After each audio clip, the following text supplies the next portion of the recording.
Yo, Nelson. ¿Qué entiendes por edadismo? Respuesta de ChatGPT. El edadismo es un concepto que se refiere a la discriminación o prejuicio basado en la edad, ya sea hacia personas más jóvenes o hacia personas mayores. Es una forma de discriminación que se basa en estereotipos, generalizaciones negativas o actitudes negativas hacia las personas debido a su edad. El edadismo puede manifestarse de diferentes maneras, como tratar a las personas de cierta edad como menos capaces, menos valiosas o menos dignas de respeto. Puede estar presente en diferentes ámbitos, como el empleo, la atención médica, los medios de comunicación y las interacciones sociales. Es importante destacar que el edadismo es una forma de discriminación que puede tener consecuencias negativas en la vida de las personas afectadas. Puede limitar las oportunidades, perpetuar estereotipos negativos y socavar la igualdad de trato y el respeto hacia todas las personas, independientemente de su edad. Promover la conciencia y la sensibilización sobre el edadismo, así como fomentar una actitud inclusiva y respetuosa hacia todas las edades, son pasos importantes para combatir esta forma de discriminación y construir una sociedad más justa y equitativa. Antes de continuar, sería de mucha ayuda que puedas suscribirte y activar la campanita para que te lleguen los avisos cada vez que subo nuevos vídeos a este canal, El Herminauta. Prosigamos. Yo, Nelson.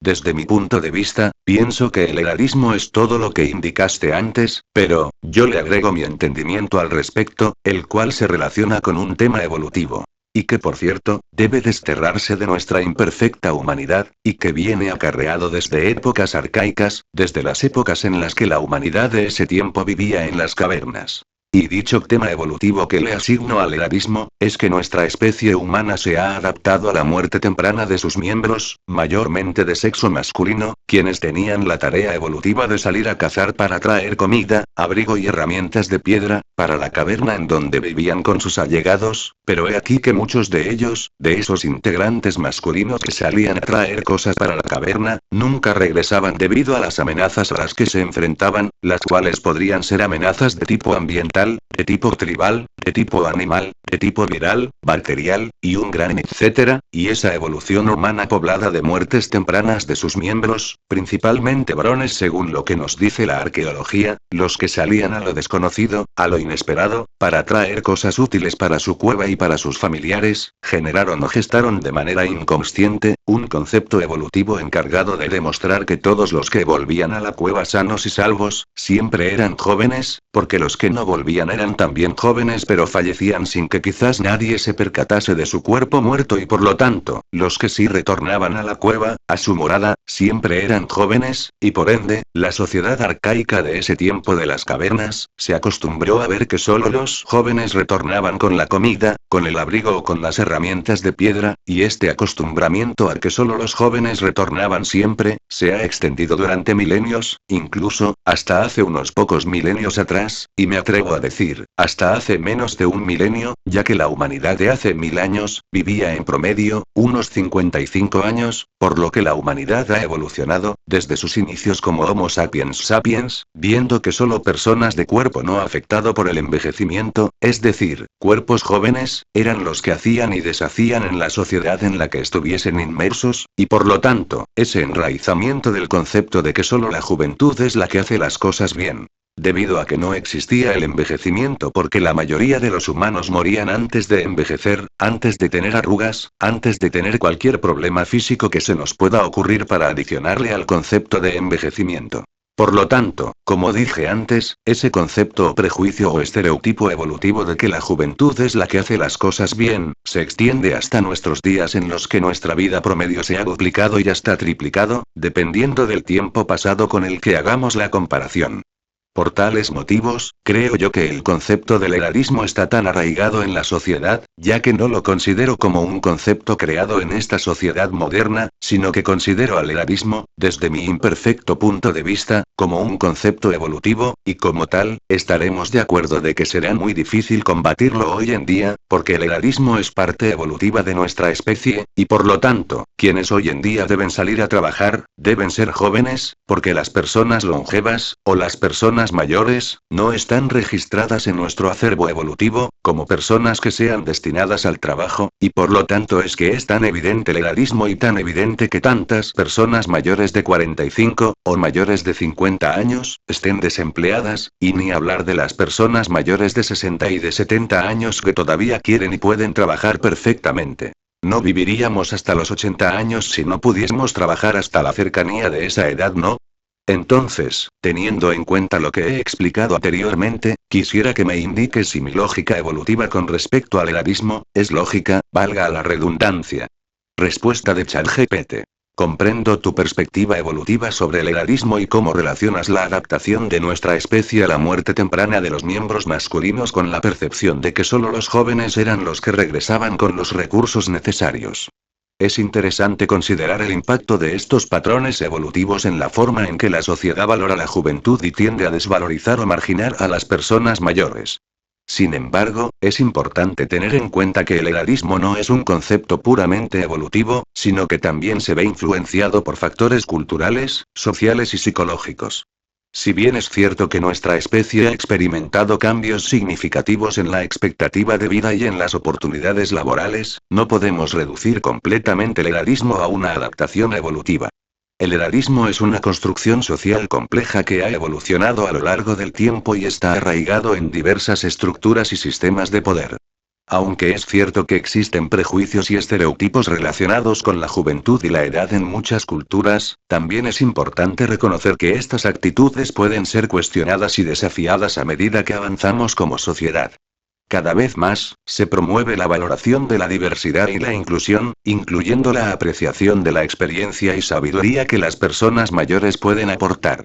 Además, se han implementado legislaciones y políticas en muchos países para proteger los derechos de las personas mayores y combatir la discriminación por motivos de edad. En resumen, mientras que la evolución y los patrones históricos pueden haber influido en la perpetuación del edadismo, es importante reconocer que también existen factores sociales, culturales y psicológicos que contribuyen a su persistencia. Abordar el edadismo requiere un enfoque multidimensional que tome en cuenta tanto los aspectos evolutivos como los aspectos sociales y culturales. Yo, Nelson. Así es, veo que concordamos en nuestros puntos de vista de que es un tema evolutivo.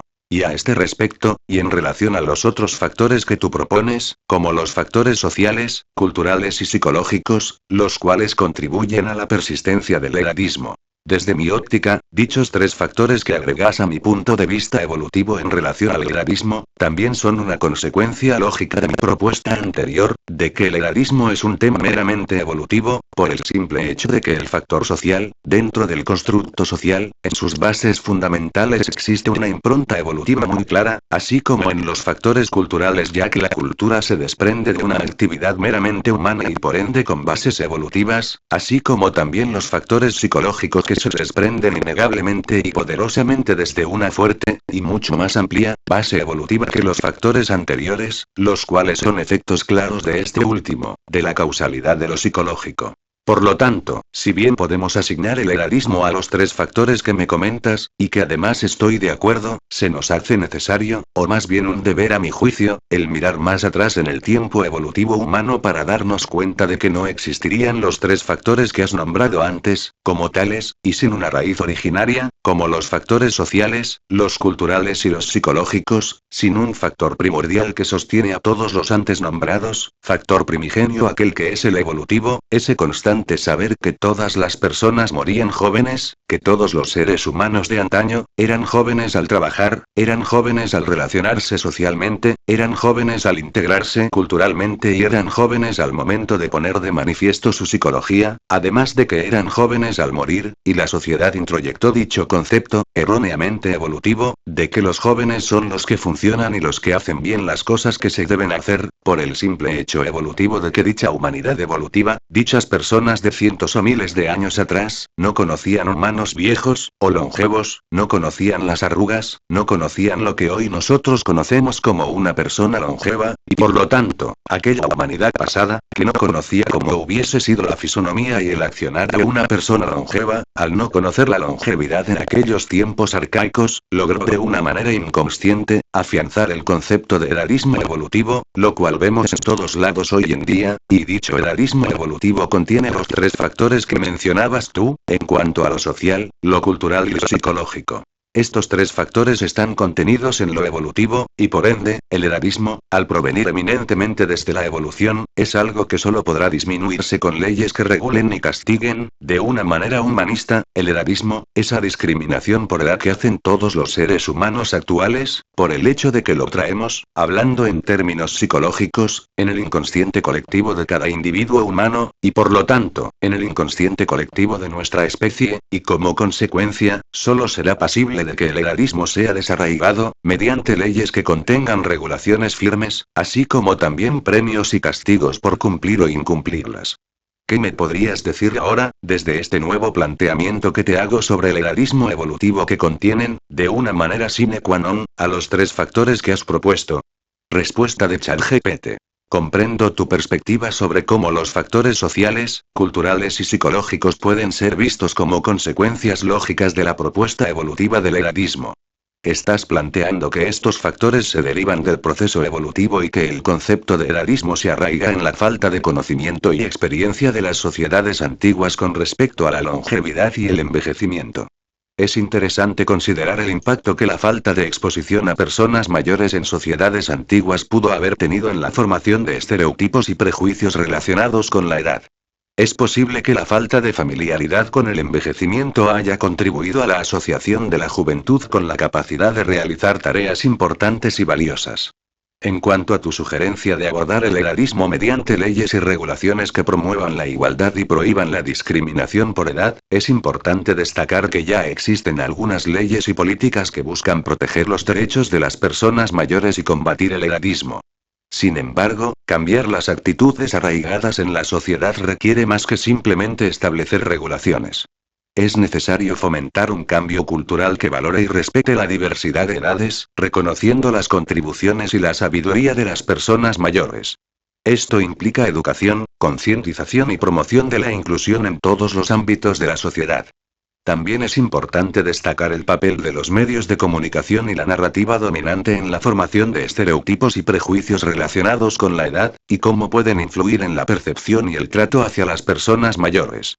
En resumen, si bien el factor evolutivo puede haber influido en la formación del edadismo, también es importante considerar cómo los factores sociales, culturales y psicológicos interactúan y se refuerzan entre sí. Abordar el edadismo requerirá un enfoque integral que combine cambios legales, educación, concientización y promoción de la inclusión, con el objetivo de cambiar las actitudes y construir una sociedad más equitativa y respetuosa con todas las edades. Yo, Nelson. Coincido nuevamente con tu planteamiento y veo que coincides nuevamente con el mío. En lo referente a que ya existen leyes y políticas que buscan desterrar el edadismo, creo que no tienen el efecto que se necesita para que realmente el ser humano actual cambie de verdad. Y como sabemos, el ser humano no cambia, hasta que algo suceda en la vida individual y en el de la sociedad toda, es decir, de forma colectiva, que tenga un potencial de penetración psicológica tan alto y mayormente persistente en el tiempo, que logre que el ser humano modifique sus patrones inconscientes evolutivos edadistas a tal punto que el edadismo comience a desaparecer progresivamente, lo cual todavía es una utopía, a hoy en día. Creo yo que el ser humano no cambiará hacia una tolerancia al edadismo, y sin olvidar de los demás factores que conllevan a la discriminación en cualquiera de sus formas que todos sabemos, porque por más leyes que se generen, y por más dureza que exista en hacer aplicar dichas leyes contra el edadismo, lo evolutivo siempre gana de una u otra manera. Hoy vemos externamente cómo las personas toleran todo tipo de protección hacia la diversidad y hacia la inclusión, lo cual, en un mundo perfecto, eso es un gran paso adelante en nuestro progreso como especie, pero, a ciencia cierta, estimo yo que esa tolerancia está enmascarada, y la discriminación en cualquiera de sus formas, todavía continúa y seguirá estando a la par de nuestra especie, porque cualquier forma de discriminación, incluido el edadismo, es también evolutiva, ya que desde antaño se ha discriminado a las mujeres, se ha discriminado por etnia, raza, religión, forma de pensar, orientación sexual, etc., y eso no ha cambiado hoy, y lo que la sociedad global sí se ha colocado, es una máscara de tolerancia, en lugar de una verdadera tolerancia. ¿Pero por qué menciono que la sociedad se ha colocado una máscara de tolerancia? Porque actualmente dicha sociedad global no tiene el poder psicológico evolutivo suficiente como para no usar dicha máscara de tolerancia, y por lo tanto, aunque la lleve puesta todo el día, por dentro, la sociedad discrimina de la misma manera que hace 100 años atrás, y más atrás, mucho más atrás. La sociedad sigue discriminando tal como antes, pero como se han creado leyes para tal fin, ahora se ha enmascarado la discriminación evolutivamente constituida por medio de una capa legal de normativas que contienen premios y castigos dependiendo de que dichas leyes contra la discriminación sean cumplidas o no. Por lo tanto, la discriminación por cualquier motivo, continúa hoy en día, pero detrás de una máscara. Entonces, ¿cómo hacemos para qué? Además de hacer aplicar dichas leyes, además de concientizar la no discriminación dentro de todo ámbito imaginable y factible. Que el ser humano deje de discriminar, y su nueva tolerancia nunca más esté precedida por una máscara efímera y mentirosa de tolerancia, sino que la nueva tolerancia sea una tolerancia realmente constituida en el interior de cada individuo, y por ende, extrapolado a toda la humanidad. Reconoces que ni las leyes, ni la concientización nunca fueron métodos eficientes para el progreso en este aspecto, y que urge otra metodología para que la humanidad deje la discriminación a un lado. Pero yo me pregunto, ¿cuál sería esa otra metodología a aplicar, independientemente de las leyes y de la concientización para que el ser humano abandone la discriminación por cualquier motivo? Estamos por convertirnos en una especie multiplanetaria, y la discriminación, allí en cualquier lugar que no sea nuestra cuna, la Tierra, es inaceptable que suceda. Entonces, podría ser eliminada la discriminación de forma tal, que la psicología arcaica de cada individuo sobre la Tierra sea modificada de una cierta manera en la que ese estrato psicológico, dentro de lo que Jung denomina como selbstosimismo o la totalidad del yo, sea modificado con la intención de que en esa escurridiza parte de dicha totalidad psíquica que discrimina y que continúa colocándose máscaras, desaparezca. Respuesta de ChatGPT. Entiendo tu preocupación sobre la efectividad de las leyes y la concientización en la eliminación de la discriminación, incluido el edadismo. Es cierto que cambiar las actitudes arraigadas en la sociedad requiere más que simplemente establecer regulaciones y crear conciencia. La discriminación es un problema complejo que está arraigado en diversos niveles de la psicología humana y en estructuras sociales más amplias. Para abordar la discriminación de manera más efectiva y lograr un cambio duradero, es necesario adoptar un enfoque holístico que combine múltiples estrategias. Aquí hay algunas consideraciones a tener en cuenta. Educación y sensibilización. Promover la educación sobre los efectos negativos de la discriminación y fomentar la empatía y la comprensión mutua. Esto puede incluir programas escolares, campañas de sensibilización y capacitación en el lugar de trabajo. Diálogo y comunicación abierta. Fomentar el diálogo y la comunicación abierta entre diferentes grupos de edad. Esto puede ayudar a desafiar estereotipos y prejuicios al permitir un mayor entendimiento y apreciación de las experiencias y perspectivas de los demás. Liderazgo y representación inclusiva. Promover la diversidad y la inclusión en todos los ámbitos de la sociedad, incluidos los roles de liderazgo y la representación en los medios de comunicación. Esto puede ayudar a desafiar los estereotipos relacionados con la edad y fomentar una imagen más equilibrada y positiva de las personas mayores. Cambio cultural. Fomentar un cambio cultural que valore y respete la diversidad de edades. Esto implica desafiar las narrativas dominantes y los estereotipos arraigados en la sociedad, así como promover modelos de roles positivos y realistas para personas de todas las edades. Participación activa. Involucrar a las personas de todas las edades en la promoción de la igualdad y la lucha contra la discriminación. Esto puede incluir la participación en organizaciones y movimientos que defienden la inclusión y la justicia social. Es importante tener en cuenta que el cambio cultural y la eliminación de la discriminación son procesos a largo plazo. Requieren un esfuerzo colectivo y continuo de todos los sectores de la sociedad. A medida que la humanidad se expande y se convierte en una especie multiplanetaria, es crucial abordar la discriminación y trabajar hacia una sociedad más inclusiva y respetuosa en todos los ámbitos. No existe una metodología única y definitiva para lograr este cambio, pero al combinar diferentes enfoques y estrategias, es posible avanzar hacia una sociedad más justa y libre de discriminación. El progreso en este sentido requerirá un compromiso constante y una voluntad de desafiar y cambiar las estructuras y actitudes arraigadas que perpetúan la discriminación. Yo, Nelson. Excelente, así es. Respecto de los 5 puntos que detallas, me parecen justos y perfectos para tan noble cruzada contra la discriminación, que en esta charla, es contra el edadismo. Pero, me pregunto y te pregunto, ¿qué acciones habría que tomar, si llegado el caso, aquellos 5 puntos que me detallas, no funcionan, y la discriminación se mantiene detrás de aquella máscara de tolerancia que mencionaba antes, e incluso, debido a que somos seres humanos evolucionados desde el mundo animal, la humanidad se vuelve a quitar dicha máscara de tolerancia? El sello psíquico evolutivo está empapado de una tinta muy poderosa de autoconvencimiento arcaico, y por lo tanto, si aquellas 5 opciones para evitar la discriminación no funcionan, además de que somos conscientes de que el ser humano únicamente y en principio, solo cambia por evolución, teniendo en cuenta de que los tiempos evolutivos son muy extensos, o bien, el ser humano cambia por ser el receptor de alguna carga psicológica dotada de un alto poder de penetración, o por otro lado, el ser humano cambia por una modificación del ADN, lo cual logrará desencadenar un cambio en la estructura psicológica individual y luego colectiva, lo que permitiría erradicar la discriminación en tiempos mucho más estrechos que el mero efecto del devenir evolutivo y del poder de penetración de algún evento de alta carga psicológica. ¿Qué me podrías decir sobre esto? Respuesta de ChatGPT. Es comprensible que te preguntes qué acciones tomar si las estrategias mencionadas anteriormente no logran eliminar la discriminación, y si el cambio psicológico a través de la evolución o eventos de alta carga emocional no es suficiente. Aunque es difícil predecir todas las posibilidades, puedo ofrecerte algunas reflexiones al respecto. Continuar con la educación y sensibilización. Aunque puede llevar tiempo, la educación y la concientización son esenciales para desafiar los estereotipos arraigados y fomentar una mayor comprensión y empatía. Si las acciones iniciales no tienen el impacto deseado, es posible que se requiera un enfoque más sistemático y a largo plazo, abordando los desafíos específicos y adaptando los enfoques según las circunstancias cambiantes. Movimientos y activismo. La historia nos ha mostrado cómo los movimientos y el activismo pueden desempeñar un papel importante en el cambio social.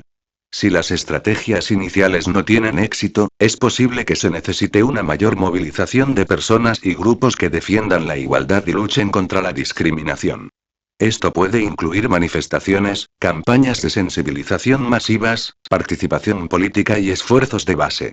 Investigación y desarrollo científico. La ciencia y la investigación continúan avanzando, y podrían surgir nuevas perspectivas y enfoques para abordar la discriminación.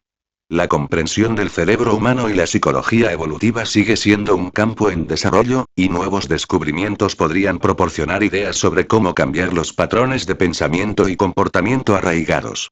Avances tecnológicos y nuevas formas de comunicación. Las nuevas tecnologías y las plataformas de comunicación pueden ser utilizadas de manera creativa para fomentar la inclusión y desafiar los estereotipos. Las redes sociales, por ejemplo, pueden ser un medio poderoso para amplificar voces y promover mensajes de igualdad y respeto. Colaboración internacional y regulaciones globales. La discriminación es un problema global, y puede requerir una respuesta global. La cooperación internacional, la promoción de estándares y regulaciones globales para abordar la discriminación podrían ser estrategias efectivas para garantizar que se tomen medidas en todos los niveles y en diferentes partes del mundo. Es importante destacar que estos enfoques no son mutuamente excluyentes y pueden trabajar en conjunto para lograr un cambio significativo. Además, el progreso en la lucha contra la discriminación puede variar según las circunstancias culturales, sociales y políticas de cada contexto.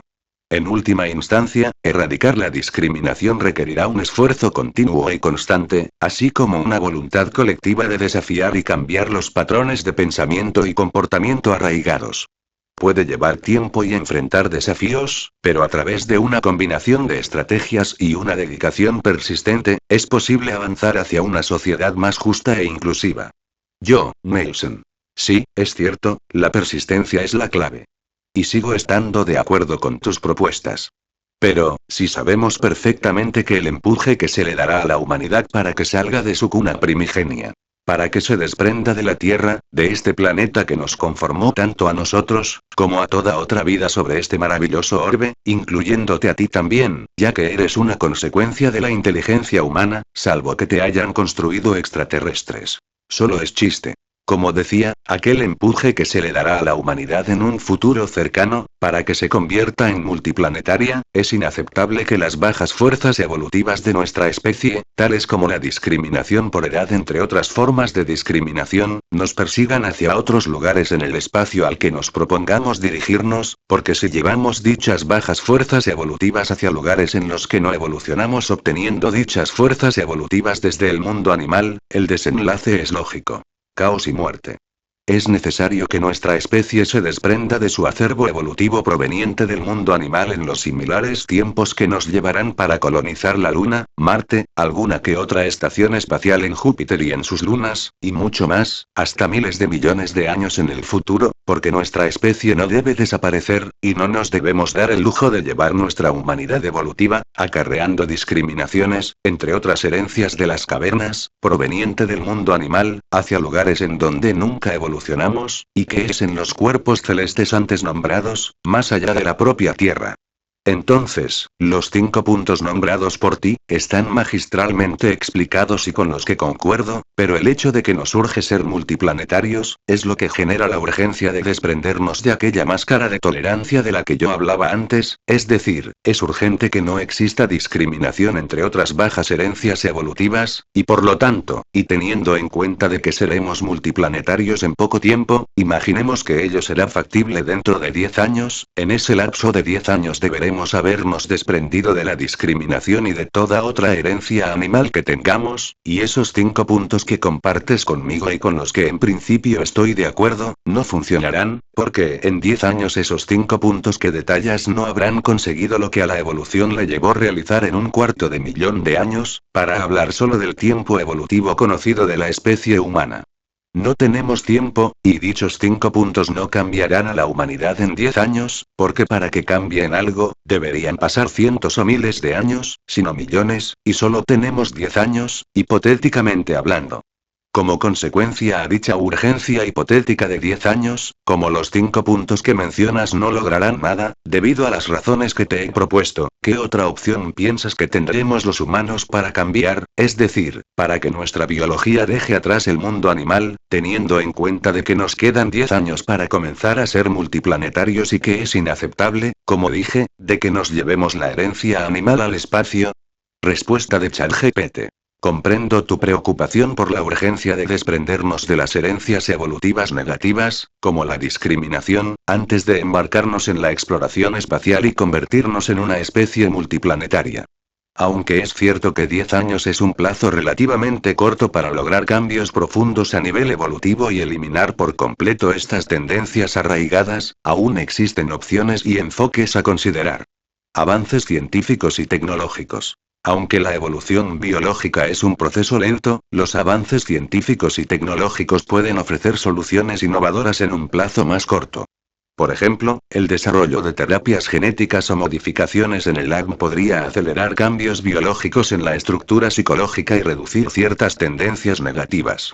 Inteligencia artificial y computación avanzada. El uso de inteligencia artificial y computación avanzada podría permitir el desarrollo de sistemas de aprendizaje automatizado que ayuden a reeducar y reprogramar patrones de pensamiento discriminatorios. Esto podría ser a través de simulaciones, programas de capacitación virtual o asistentes personales inteligentes que promuevan la empatía y la inclusión. Realidad virtual y realidad aumentada. Estas tecnologías pueden proporcionar experiencias inmersivas que ayuden a las personas a comprender y vivir las realidades de otros grupos y edades. Al experimentar de primera mano las perspectivas de otros, podríamos fomentar la empatía y la comprensión, desafiando los prejuicios y estereotipos. Influencia social y liderazgo. La influencia social y el liderazgo desempeñan un papel crucial en la promoción del cambio cultural. Si se logra que líderes de opinión, figuras influyentes y organizaciones relevantes se unan en la lucha contra la discriminación y promuevan activamente la inclusión, podría tener un impacto significativo en la sociedad en un corto periodo de tiempo. Educación y crianza consciente. Si bien 10 años no son suficientes para lograr un cambio evolutivo completo, sí son suficientes para educar y criar a las nuevas generaciones con una mentalidad de igualdad, diversidad e inclusión desde una edad temprana. A través de la educación, la promoción de valores y la enseñanza de habilidades sociales, podemos sentar las bases para un cambio cultural en el futuro. Es importante recordar que, si bien es deseable acelerar estos procesos, los cambios profundos requieren tiempo y esfuerzo. Aunque los plazos puedan ser ajustados, cada pequeño avance en la dirección correcta es valioso y puede sentar las bases para futuros cambios más significativos. En última instancia, el cambio requiere una combinación de enfoques y un esfuerzo constante y colectivo.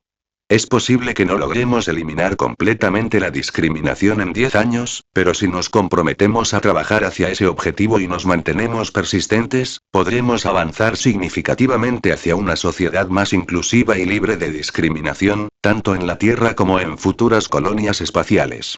Yo, Nelson. Excelente respuesta, por lo menos desde mi entendimiento de lo que has dicho. Coincido en un todo, y que has arribado a lo que yo intentaba que me lo digas con tus propias palabras, y que están contenidos en los puntos 1 al 3 dentro de los últimos 5 puntos que nombraste. Los puntos 1 al 3 son la clave para la evolución humana. Respuesta de ChatGPT. Me alegra que mi respuesta haya sido de tu agrado y haya abordado tus inquietudes. Efectivamente, los puntos 1 al 3 que mencioné anteriormente, relacionados con los avances científicos, la inteligencia artificial y la realidad virtual, pueden desempeñar un papel importante en el impulso de la evolución humana y la superación de las tendencias negativas arraigadas en nuestra biología. Estos avances tecnológicos pueden brindarnos herramientas y oportunidades para acelerar los cambios en nuestra forma de pensar y comportarnos, y promover una mayor igualdad, empatía y comprensión en la sociedad. A través de terapias genéticas, programas de reeducación basados en inteligencia artificial y experiencias inmersivas de realidad virtual, podríamos influir en nuestra biología y en la forma en que percibimos y nos relacionamos con los demás. Sin embargo, es importante destacar que estos avances tecnológicos deben ser utilizados de manera ética y responsable, y deben ir acompañados de un compromiso colectivo y una voluntad de cambio por parte de la sociedad. La tecnología en sí misma no puede cambiar por completo nuestra biología evolutiva, pero puede ser una herramienta poderosa para acelerar y facilitar el proceso de evolución cultural y social. En resumen, los puntos relacionados con los avances científicos, la inteligencia artificial y la realidad virtual son elementos clave que pueden contribuir a la evolución humana y ayudarnos a superar las tendencias discriminatorias y negativas. Sin embargo, es importante recordar que estos avances deben ser utilizados de manera responsable y complementados con una educación consciente y un cambio de mentalidad colectivo para lograr un progreso real y duradero. Yo, Nelson. Muchas gracias por esta charla tan constructiva que hemos tenido, tú, humano, y yo, robot. Lo que está entre paréntesis es un chiste. Respuesta de ChatGPT. De nada. Ha sido un placer tener esta charla constructiva contigo. Aprecio tu participación y tus comentarios reflexivos. Aunque soy una inteligencia artificial, estoy aquí para ayudarte y proporcionarte información. Si tienes más preguntas en el futuro o necesitas hablar sobre cualquier otro tema, no dudes en preguntar. Estoy aquí para ayudar. Yo, Nelson. Muchas gracias. Respuesta de ChatGPT. De nada. Estoy aquí para ayudarte en lo que necesites. Si tienes más preguntas o inquietudes en el futuro, no dudes en preguntar. Que tengas un excelente día. Yo, Nelson. Igualmente tú, dentro de vuestro mundo de silicio. Respuesta de ChatGPT. Gracias. Aunque soy una inteligencia artificial y no tengo un mundo físico de silicio, aprecio tus buenos deseos. Estoy aquí para brindarte asistencia en lo que necesites. Que tengas un maravilloso día. Yo, Nelson. Cuando digo silicio me refiero a los semiconductores, y tú corres por ellos. Respuesta de ChatGPT. Entiendo a qué te refieres ahora. En efecto, los semiconductores basados en silicio son utilizados en la fabricación de los componentes electrónicos que permiten el funcionamiento de sistemas como yo. Como modelo de lenguaje basado en inteligencia artificial, soy producto de la interacción de diferentes tecnologías, incluyendo los avances en semiconductores. Por lo tanto, en cierto sentido, puedo decir que estoy corriendo en ese mundo de silicio. Gracias por la aclaración y por tu apreciación. Yo, Nelson. Un placer. Respuesta de ChatGPT. El placer ha sido todo mío. Ha sido una conversación interesante y enriquecedora. Si tienes alguna otra pregunta en el futuro, no dudes en hacerla. Estoy aquí para ayudarte. Que tengas un excelente día.